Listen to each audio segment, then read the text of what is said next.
So I'm here at Kingston University and I've just spent a couple of hours listening to some of the academic team who are delivering the Future Skills program here, which is a terrific innovation looking at the needs of students and employers, but very much centered around the individual and ensuring that they leave the institution with the sorts of skills that they'll need for the world of work.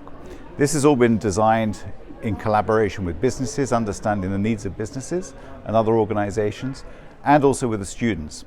I'd say the benefit of the Future Skills program would be sort of getting you to think about a lot of relevant skills that workplaces look for that maybe your courses don't emphasize as much throughout the 3 years.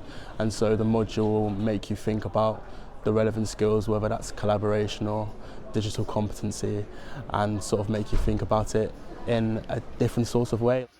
This will be a program that will be run throughout the university on every course, and it was a real privilege to hear firsthand from not just the staff but the students as well about how this program has been developed and how it's going to be delivered. So every success to Kingston. I think it's a very exciting initiative.